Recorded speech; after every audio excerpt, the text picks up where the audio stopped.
आप देख रहे हैं न्यूज रियल इंडिया, सच कहने का साहस। भगवान परशुराम प्राक्टोत्सव शोभा यात्रा दिनांक 8 मई 2022 व विप्र रत्न सम्मान कवि सम्मेलन भोजन प्रसादी का आयोजन हुआ। ब्राह्मण समन्वय समिति द्वारा भगवान परशुराम जन्मोत्सव के उपलक्ष्य में आयोजित परशुरामोत्सव पखवाड़े के समापन पे समिति के सभी घटक संगठनों द्वारा नगर के अलग अलग स्थानों से निकाली गई शोभा यात्रा परशुराम वाटिका में विशाल विप्र समागम में परिवर्तित हो गई। समन्वय समिति के अध्यक्ष पंडित भूपेश अवस्थी जी ने विप्रजनों के विशाल जन समूहों के साथ दीप तिराहे से शोभा यात्रा का नेतृत्व करते हुए विप्र समागम में शामिल हुए। परशुराम वाटिका में सर्वप्रथम मुख्य अतिथि के रूप में आमंत्रित माननीय सुब्रत पाठक सांसद, महापौर प्रमला पांडे व नगर के पूज्य संतों के द्वारा भगवान परशुराम जी का पूजन अभिषेक किया गया। तत्पश्चात विशेष रूप से आमंत्रित नगर के ब्राह्मण जनप्रतिनिधि, पूज्य संतों, शिक्षाविदों, चिकित्सकों, सामाजिक कार्यकर्ताओं आदि को विप्र रत्न सम्मान से सम्मानित किया गया। समिति के अध्यक्ष पंडित भूपेश अवस्थी जी ने बताया कि शोभा यात्रा निकालने का प्रमुख उद्देश्य ब्राह्मण समाज में जागरूकता पैदा करना है। आज का युवा ब्राह्मण पश्चिमी सभ्यता से प्रभावित होकर अपनी विचारधारा, सभ्यता, संस्कृति व संस्कार से विमुख हो रहा है। आज हिंदू धर्म सनातन संस्कृति को समाप्त करने का षड्यंत्र चल रहा है। इससे सभी को सावधान व सतर्क रहने की आवश्यकता है। समिति के संरक्षक पंडित नरेंद्र द्विवेदी ने सरकार से भगवान परशुराम जन्मोत्सव पर सार्वजनिक अवकाश के साथ सवर्ण आयोग गठित करने की मांग की। आज ब्राह्मणों में राजनीतिक चेतना जगाना परम आवश्यक है, क्योंकि आज हर राजनीतिक दल हमें वोट बैंक के रूप में प्रयोग तो अवश्य करना चाहता है, किंतु ब्राह्मण हित व अधिकार पर मौन है। समिति के महामंत्री ओम नारायण तिवारी ने अपने विचार रखते हुए कहा कि हम चाहे जितने ब्राह्मण मंच समिति सभा परिषद बना लें, किंतु आवश्यकता पड़ने पर हम किसी विप्र की यदि मदद नहीं कर सके तो सब व्यर्थ है। समागम में आयोजित अखिल भारतीय कवि सम्मेलन में प्रख्यात कवियत्री गौरी मिश्रा, राम किशोर तिवारी, हेमंत पांडे, अजय अंजाम व सौरभ तिवारी ने अपने काव्य पाठ से सभी को वाह करने पर मजबूर कर दिया। विप्र समागम में प्रमुख रूप से माननीय विधायक सुरेंद्र मैथानी जी, सुरेश अवस्थी जी, अखिल भारतीय सर्व ब्राह्मण महासभा के राष्ट्रीय अध्यक्ष वीरेंद्र दुबे, ब्राह्मण समन्वय समिति के कोषाध्यक्ष मनोज पांडे, उपाध्यक्ष आशुतोष शुक्ला, संयुक्त मंत्री महेश मिश्रा, प्रचार मंत्री हरि त्रिपाठी, संगठन मंत्री अभय दुबे, संजीव दीक्षित, मितेश पांडे, निखिलेश दुबे, विष्णु तिवारी, श्याम नारायण शुक्ला, सत्येंद्र द्विवेदी, अजय शुक्ला, संतोष त्रिपाठी, सोनू पांडे, रोहित अवस्थी, महिला अध्यक्ष किरण पांडे उपस्थित रहे। आइए देखते हैं कानपुर से संपादक अक्षांश चतुर्वेदी की ये खास रिपोर्ट। 1947 के बाद इस देश का जो सपना है, आजाद भारत का जो सपना है, जो हमारे तमाम सारे खासकर उन नौजवानों ने जो 18-20 वर्ष की उम्र में इस देश के खातिर अपने प्राणों का बलिदान कर गए थे, वो चाहे मंगल पांडे रहे हो, चाहे वह भगत सिंह रहे हो, चाहे वह चंद्रशेखर रहे हो, उन्होंने भी अपने प्राणों का बलिदान किया था तो किस हिंदुस्तान का सपना देखते हुए किया था। और निश्चित रूप से आज बात आती है, अब बात आती है तो भगवान परशुराम की बात आती है, तो मैं तो भगवान परशुराम को कभी जात से जोड़कर देखता ही नहीं। मैं कभी जात से जोड़कर नहीं देखता हूँ। यदि भगवान परशुराम की अगर हम जाति बताएंगे तो भगवान महादेव की जाति कौन बताएगा, और भगवान महादेव की यदि जाति बताओगे तो माता की जाति। नमस्कार मित्रों, अब हम लोग पहुंच चुके हैं परशुराम वाटिका आर नगर कानपुर में, और ब्राह्मणों का यहां पर समागम हुआ है। सारे हमारे सत्येंद्र भाई साहब, जय हो, जय जय परशुराम, जय जय परशुराम भैया, निखिल भैया। और देखिए गेट पे हैं, जय हो भैया, जय जय परशुराम।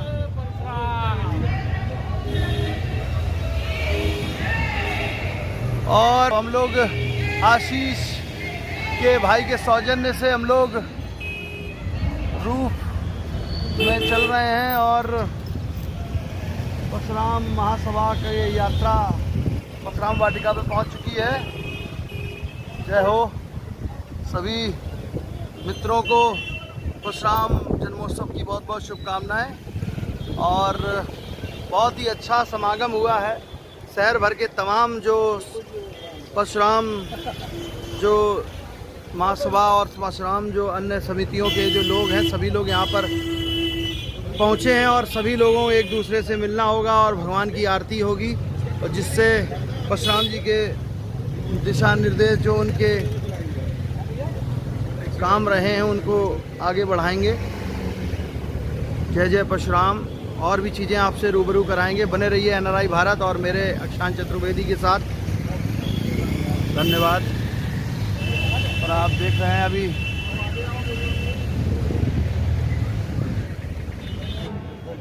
आज इस ब्रह्म सभा के समागम में मुख्य अतिथि भाई सांसद जी और मंचासीन हमारे सभी ब्रह्म समाज के लोग और यहाँ पर आए हुए सभी बड़े ब्रह्म समाज जो हमसे बड़े हैं, उनके चरणों में मैं नमन करती हूँ। और जो वे छोटे हैं उनको मैं बहुत बहुत आशीर्वाद देना चाहती हूँ। मैं भूपेश जी को बहुत आशीर्वाद देना चाहती हूँ। उन्होंने उनके कड़ी मेहनत तो हम लोगों ने बहुत दिन से किया। मंच पर बैठे हैं हमारे छोटे भाई वीरेंद्र जी। 2000 से हम लोगों ने इतनी कड़ी मेहनत किया। एक बार जरूर 5-6 हजार आदमी इकट्ठा हुए फूलबाग में, लेकिन आज जो लोग सड़कों पर पूरा ब्रह्म समाज चारों तरफ से परशुराम परशुराम परशुराम, तो ये बड़ा अच्छा। नमस्कार मित्रों, NRI भारत पे आपका बहुत बहुत स्वागत है। और हम लोग खड़े हैं कानपुर के गोविंद नगर चावला चौराहे पे, और आप देख सकते हैं यहाँ पे तमाम जो परशुराम महासभा की जो यात्रा शोभा यात्रा निकल रही है, और परशुराम जन्मोत्सव के लिए ये यात्रा है, और परशुराम वाटिका आर नगर ये यात्रा जा रही है। यहाँ पे तमाम जो लोग हैं स्वागत करने खड़े हुए हैं, और देख सकते हैं तमाम जो विशाल जो रैली है वो लगातार निकल रही है। और आप देख सकते हैं कि चारों तरफ पूरे यहाँ पर कम से कम हजारों गाड़ियों से लगातार यात्रा निकलने का कार्य हो रहा है। और आप देख सकते हैं कि लगातार बहुत दूर तक पूरी यात्रा है, और आप देख सकते हैं कि लगातार कई किलोमीटर तक पूरी यात्रा दिखाई दे रही है। चारों तरफ सब लोग यहाँ पर खड़े हुए हैं।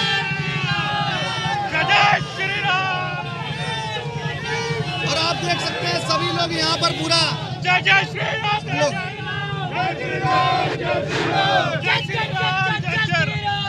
श्री राम परशुराम जी के जो लगातार वो कलाकार के रूप में भी काम करते हैं, और पूरी ऐसा कार्यक्रम वो करते हैं जो साक्षात जो भगवान परशुराम है। वो ऐसा लगता है कि श्री श्याम बिहारी शर्मा जी, क्या कैसा अनुभव रहता है? आप भगवान की वेशभूषा में रहते हैं, कैसा अनुभव रहता है जानेंगे? आज तो मतलब आपको नाम नहीं लेना चाहिए, आपको भगवान परशुराम ही चाहिए। तो क्या कहना चाहते हैं आज के लगातार आप कई वर्षों से वेशभूषा में रहते हैं और मंचन भी करते हैं, क्या कहना चाहते हैं? ऐसा है कि प्रतिवर्ष हमारे कानपुर में भगवान परशुराम जी की महासभा विश्व सम्मेलन प्रतिवर्ष मनाया जाता है। पहले इस कार्यक्रम श्याम बिहारी शर्मा जी हमारे गुरुदेव जी उपस्थित होते रहे, और उसके बाद विगत 7 वर्षों से मैं लगातार इस कमेटी से जुड़ा हूँ, ब्राह्मण महासभा से जुड़ा हूँ, और परशुराम के रूप में 7 वर्ष से इस रैली में बराबर आ रहा हूँ। वैसे भी अन्य जगहों पर रामलीला में अनुभव की जहाँ तक बात है तो मैं जानता हूँ कि ब्राह्मण जो वैसे तो समस्त हिंदू समुदाय इस कार्यक्रम से जुड़ा रहता है, विशेष करके ब्राह्मण। और इस रूप आदरणीय डॉक्टर अवध दुबे जी, डॉक्टर अवध दुबे जी से मेरा आग्रह है कि वो भी संस्था की ओर से पदक सम्मान ग्रहण करने की कृपा करें। Doctor रामोद Dwivedi ji, doctor रामोद Dwivedi ji. लगातार आज कार्यक्रम में, क्योंकि आज ब्राह्मण समन्वय समिति द्वारा की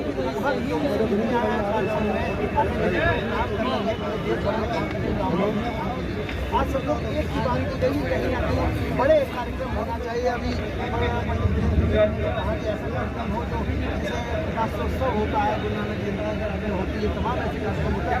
ऐसा एक बड़ा कार्यक्रम होना चाहिए जिससे कहीं ना कहीं होली और क्या बोलते हैं जैसे बड़े कार्यक्रम है, जन्मोत्सव होता है, ऐसे कि परशुराम जन्मोत्सव होना चाहिए, इसके लिए आप क्या?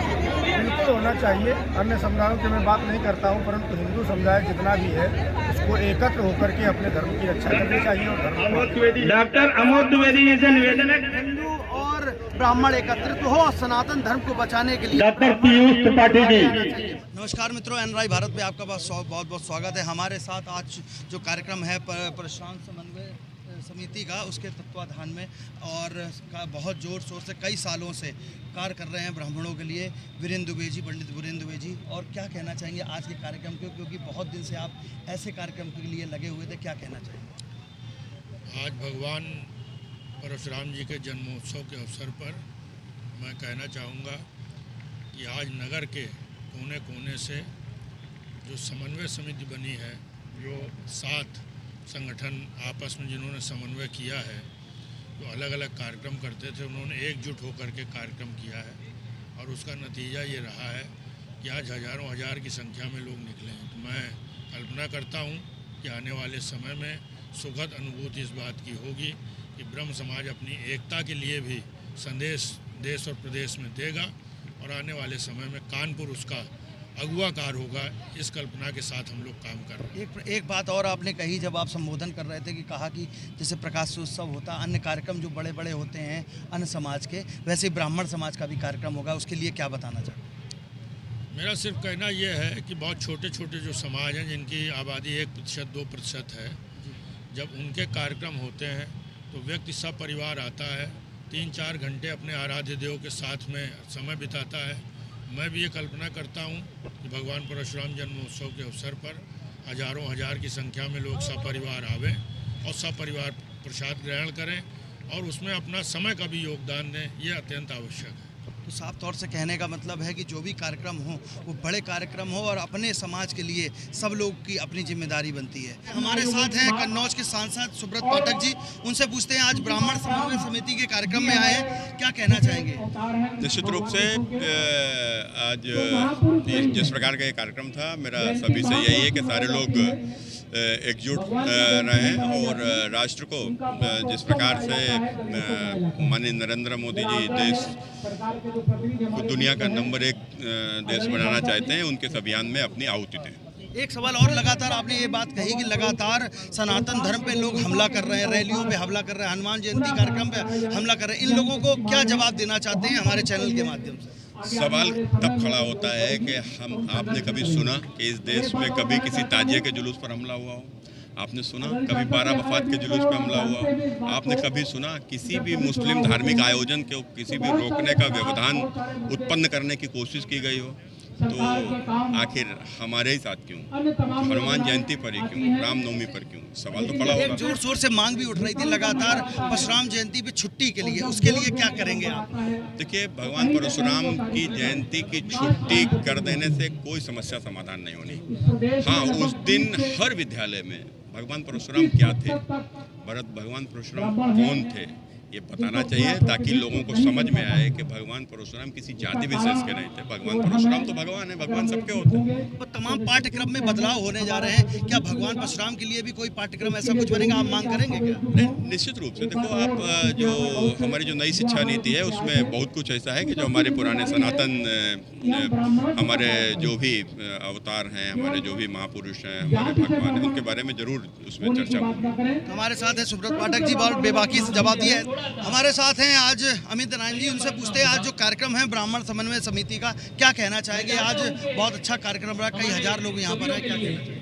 बहुत अच्छा कार्यक्रम संपन्न हुआ और अध्यक्ष जी से भूपेश अवस्थी जी ने बहुत अच्छे से कार्यक्रम का संचालन किया और कार्यक्रम हुआ और ये अच्छी चीज़ है। मैं यही कहना चाहूँगा कि जिस तरीके से समाज में ब्राह्मण अगुवा रहा है, आगे रहा है और ब्राह्मण ने हमेशा देश को, समाज को जोड़ने का काम किया है, उसी में मैं आगे कहना चाहूँगा कि आज की जो परिस्थितियाँ हैं इसमें ब्राह्मण समाज के ऊपर और जिम्मेदारियाँ आ गई हैं कि जिस तरीके से समस्त हिंदुओं को, समाज को बांधने का काम करना पड़ेगा। उसके लिए मुझे लगता है कि ब्राह्मणों को आगे आना पड़ेगा और इस समाज को एक करने के लिए कार्य करना पड़ेगा। आप युवाओं के रोल मॉडल हैं, लगातार युवा आ चुकी सोशल मीडिया के माध्यम से, आज ब्राह्मणों में कुछ जागृति हुई है, क्या आप कहना चाहेंगे युवाओं के लिए? देखिए, ब्राह्मण इसमें कोई संदेह नहीं रहा है कि ब्राह्मण इस समाज का अगुवा रहा है और ब्राह्मणों ने हमेशा समाज को ज्ञान और शिक्षा, और आप कोई भी साहित्य इतिहास उठा के देखेंगे, ब्राह्मणों ने हमेशा ज्ञान, साहित्य और समाज को बांधने का काम किया है।